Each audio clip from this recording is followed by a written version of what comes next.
be blessed sa pulong sa inyo.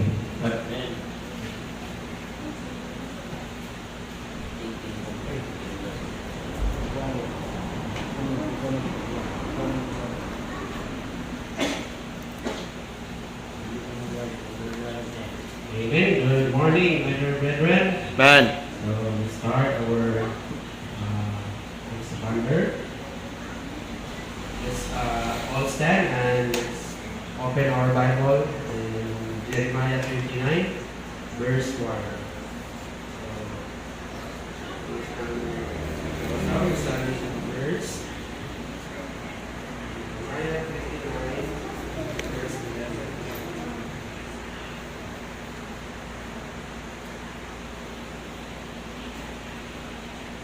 Say amen kung nakita na. Man.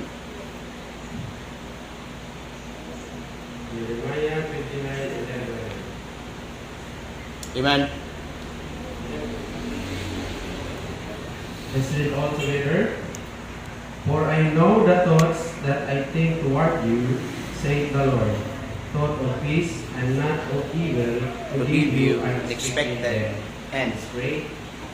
Our Heavenly Father, the Living Born and the Living Provider, thank you, Lord, for your grace and mercy. Thank you, Lord, to give us the ability to attend, to study your word.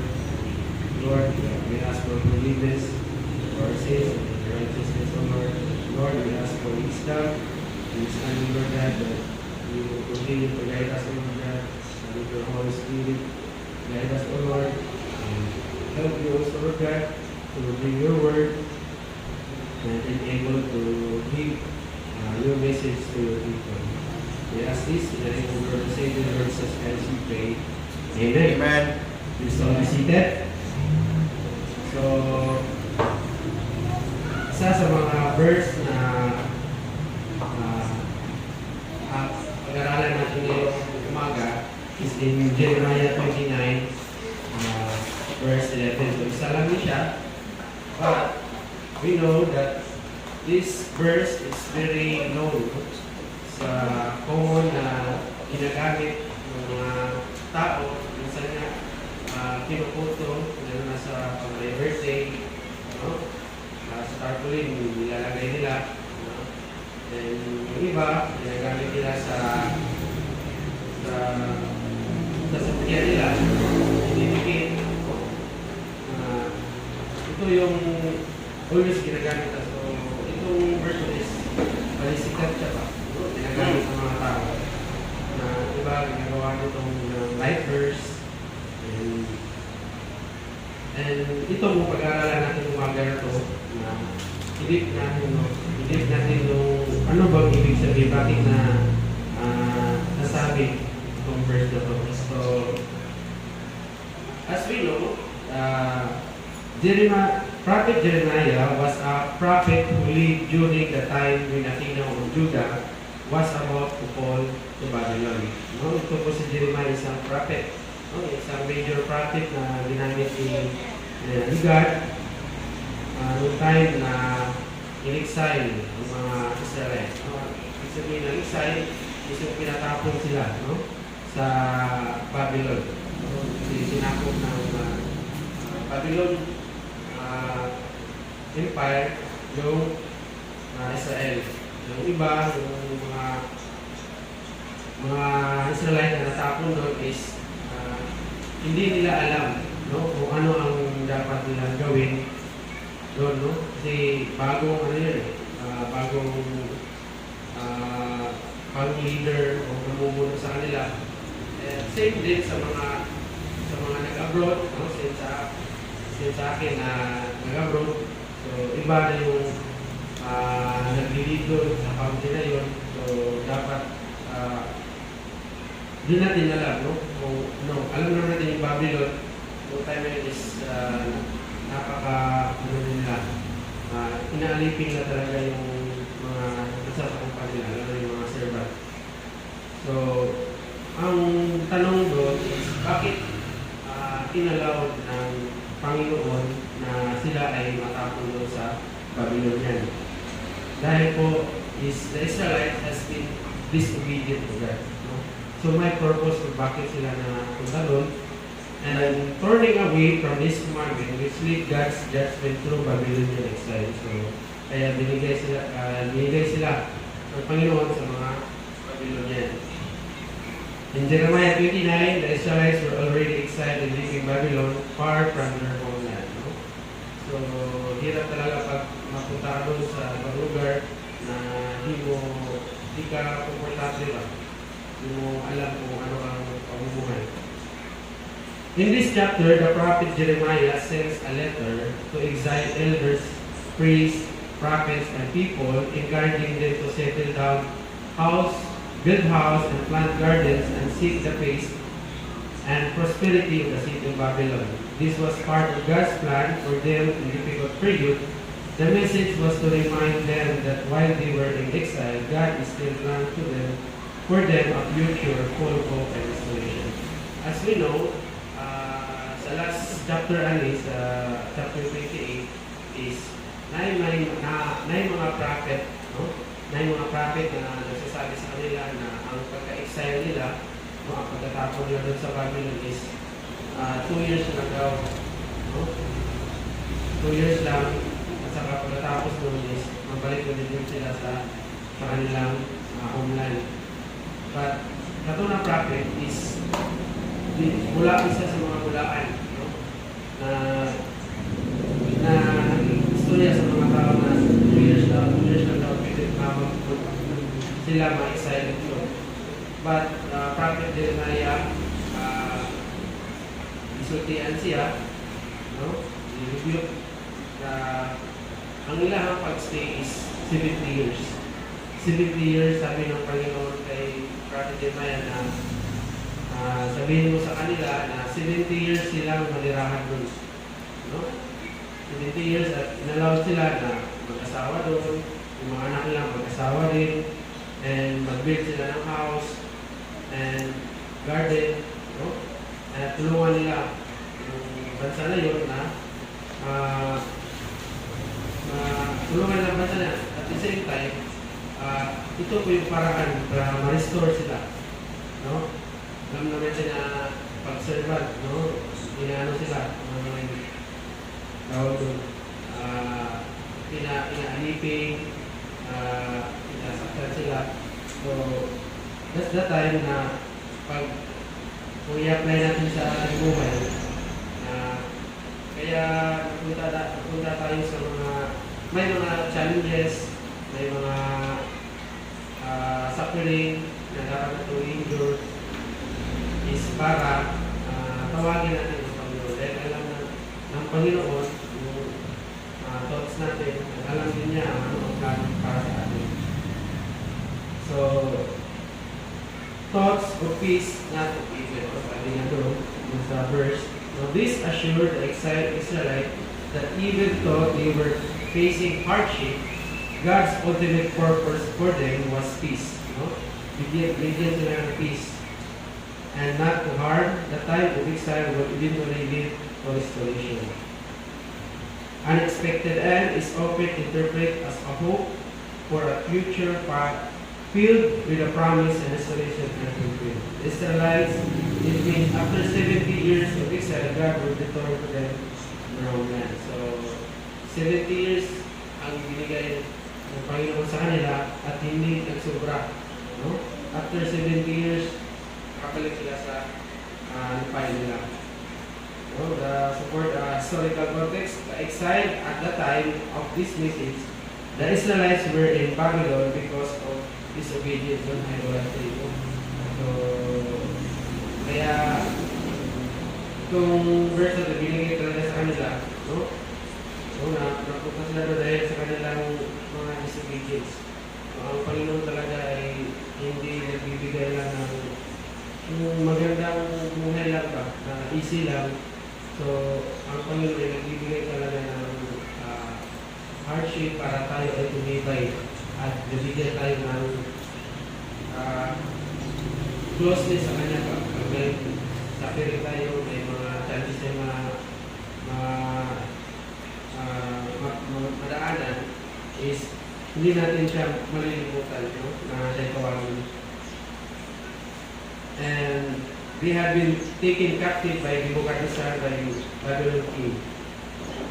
The exile was seen as punishment, but also the time of purification and spiritual renewal. For the 70 years, Jeremiah 25, 11 to 12, God had foretold the exile of the last for 70 years. Sabi niya po kanina, na 70 years na hindi sila nagsubra. This was a significant period, and the people were being encouraged to endure, knowing God's plan would eventually bring them, back to their life. So the title of our introduction, the title of our message for this morning is God's Plan of Hope and Purpose. Sabi sa Jeremiah 11, for I know the thoughts that I think toward you, saith the Lord, thought of peace and not of evil, to give you an expected end.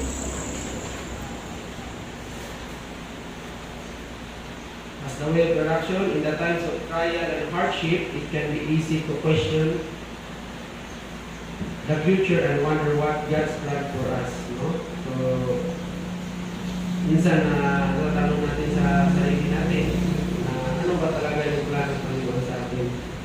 The Israelites during their exile in Babylon faced uncertain and difficulty. Nagkaroon sila nagkalusod sila. Kaya na-exile sila. But God, through the prophet Jeremiah, reassured them that despite their current circumstances, He had planned for them. So, napaka-importante talaga ng mga prophets, lalo ng prophet Jeremiah, na ito yung nagbibigay sa kanila ng mensahe na may plano ang Panginoon sa kanila. This promise is not only for them, but for us today. Jeremiah 11, God reminds us that His thought towards us are peace, not evil, that He will give us future filled with hope. So we have the first point of this, our topic for this morning is the promise of peace. Sabi dito sa Philippians 4:7, and the peace of God, which passeth all understanding, shall keep your hearts and minds through Christ Jesus. Ang peace talaga is nasa Panginoon. Siya yung nagbibigay ng peace sa atin. God's plan for us is not bring us to harm, but provide us peace which surpass our understanding and in the midst of trial. We can rest in the assurance that God's thoughts toward us are filled with peace. This peace comes from trusting His sovereignty even in the things of uncertainty. So, magkukuha lang natin yung peace, na kapayapaan sa ating buhay, kung ibigay natin yung ating pananalig sa Kanya, na He's sovereign, siya yung nag-lead sa atin. And the Israelites were in exile far from the homes, but God's promise was He would give them peace in their heart and minds, even the difficult situation. For us today, God promises a peace, guard us against anxiety, fear, and doubt. So, kung mga anxiety natin, yung mga worry, mga fear, mga doubt natin, is kung ibigay natin yan sa Panginoon, siya yung magbibigay sa atin ng kapayapaan sa ating heart. So, isa lang gusto natin yung Panginoon sa atin is may promise, yung promise ng Panginoon na magkaroon tayo ng peace. Lalo na sa mga pinagdadaanan natin ng mga challenges sa buhay. And number 2, the purpose of providence. Sabi sa Romans 8:28, and we know all things work together for good to them who love God, to them who are called according to His purpose. Amen. Sabi dito, and we know all things work together. So, minsan na, in the life verse or in the verse natin, ang Panginoon alam talaga niya, ang plano sa ating buhay. At lahat ng mundo ay may purpose. God's providence in our life is not random. Every event, every moment, work together for His divine purpose. Amen. Ay paano talaga Panginoon? Hindi lang, dahil hindi natin alam yung thoughts ng Panginoon eh. No? So, ang Panginoon ay hindi katulad ng tao na mag-isip. No? Every thought, we might not understand why we are going through certain things. We can trust that God hands in guiding us and leading us to the ultimate purpose. So, importante talaga alam natin yung purpose natin. Amen. Importante. No? Ano na, pag nandito tayo kung sa Christian life natin, alam natin yung purpose natin. No? Sa buhay. Dapat kasama ang Panginoon. Just as God has planned for Israelite, bringing them through exile to their restoration. He works in our lives through His providence. God does not waste our pain. He uses every situation to shape us His greater purpose. Trusting God and God's providence means recognizing that He is actively in all circumstances. So, sabi dito na sa lahat ng ating mga problema sa buhay, kapag tayo ay tatawag sa Kanya ay active, no? Active ang Panginoon na tayo ay pakinggan, no? Basta hanapin natin siya, no? Mag-pray natin, at the same time magbasa tayo sa Bible. Ito yung manual, ito yung nagbibigay ng assurance, no? Guidance, paano, no? Paano gumawa ang Panginoon sa atin. Importante is, i-recognize natin ang Panginoon. And number 3, the hope of promise to future. No? May promise ang Panginoon in the future. Kami dito sa Romans 15:13. Now God of hope will fill you all joy and peace in believing that you may abound in hope through the power of Holy Ghost. God's plan includes a future filled with hope. Jeremiah prophecy pointed to a time when God will restore in Israel. And the same hope applies to us today. No matter the difficulties we face, God also has plans for us in a future of fulfillment and joy. Just as God promised to us bring the Israelites back to their land after 70 years of exile, He promised to bring us into a future as is filled with His blessing. We are not left without hope. Through Holy Spirit, we hope the power to look forward to future and confidence knowing God's promises us to be. So, no, mga points natin, the promise of peace. No? First one, the promise of peace. No? Pag alam naman natin ang Panginoon is pag mag-promise, ibibigay niya talaga. Before ibigay niya yung promise na is, may premise yun. Ano bang premise nun? Dapat premise nun. So, dapat bago i-claim na rin yung promise, gawin mo natin yung premise. Ano ba dapat natin gawin, no? Is tawagin natin ang Panginoon, no? Lahat ng mga plano sa ating buhay is dapat alam ng Panginoon. And the purpose, no, of providence. No, ang Panginoon ay bibigay ng ating mga pangangailangan. No? Lalo na yung mga problema natin. No? So, pag tumawag sa Kanya, is magbibigay siya ng solution. Kung ano ang dapat namin gawin. And number 3, the hope of promise to future. No? Magbibigay ng magandang kinabukasan ng Panginoon sa atin. Dapat align ang mga plano. In conclusion, Jeremiah 29, God's message to exile Israelite is a timeless truth for us today. He has a plan for us. His plan includes peace, purpose, and hope. When we face challenges, we can remember that God true toward us always good. As His ultimate desire to bring us to His perfect will, let us trust in His plan. Rest in peace, walk forward to His promise. So, ano bang makukuha natin na aral yung sa nangyari doon sa pagkatapon ng mga Israelites? No? So, hindi ano ba, tawag doon na hindi aksidente. No? Kung saan ka napunta at may plano Panginoon. No? Yun, isa lang ang isang makikita ko example dito is nung time na nag-abroad ako, so hindi lang pala yung plan, no? Hindi lang pala plan ko lang na magpunta doon, na magtrabaho sa abroad, mag-kumita ng pera, no? Mag-support sa family. Is may plano pa lang Panginoon na doon ako galigtas. Amen. No? So, hindi natin alam, no? Ang Panginoon talaga nagbibigay ng way sa ating buhay. No? May mga plano ta, pero i-divert niya kung ano ang ano sa atin ba, na nakapagbigay ng magandang direksyon. No? Magandang direksyon.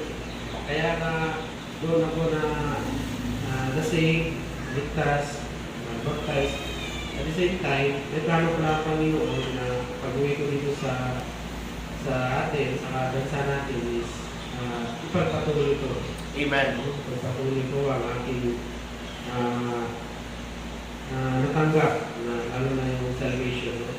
So, kailangan i-share talaga sa mga family.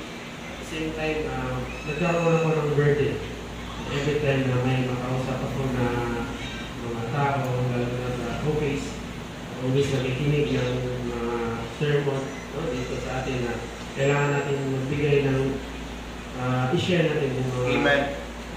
salvation natin na tanggap. No? So, hindi lang dapat tumigil lang sa atin. Ibigay natin yung ating natanggap sa Panginoon. No? Sa blessing. No? At saka ang sarap ng pakiramdam na makapag-share ka. Amen. No? Makapag-win ka ng soul. No? Nailid mo sila sa Panginoon at na-aware sila na kailangan pa nilang maligtas. No? Hindi yung alam lang nila ba na yung gawin na gumawa lang ng mabuti. Kundi alam nila kung ano ba talaga yung purpose kung bakit na dito sa Jesus Christ. No? So, it's a privilege to us, no, na nakatanggap tayo ng salvation. So, yun lang, and let's pray. Our Heavenly Father, that you are that you provide. Thank you, Lord, for your words and promises that you given to us, O Lord, that we continue to seek you, Lord. And we know that you are always active, that we always find you. We seek you always look at our plan. And not our plan will be big, but it's your plan, Lord. No? Ikaw po ang manguna sa amin na gagawin po sa aming buhay. Ito po ay pinapasalamatan namin. In the name of the Lord and Savior Jesus Christ, we pray. Amen. Amen.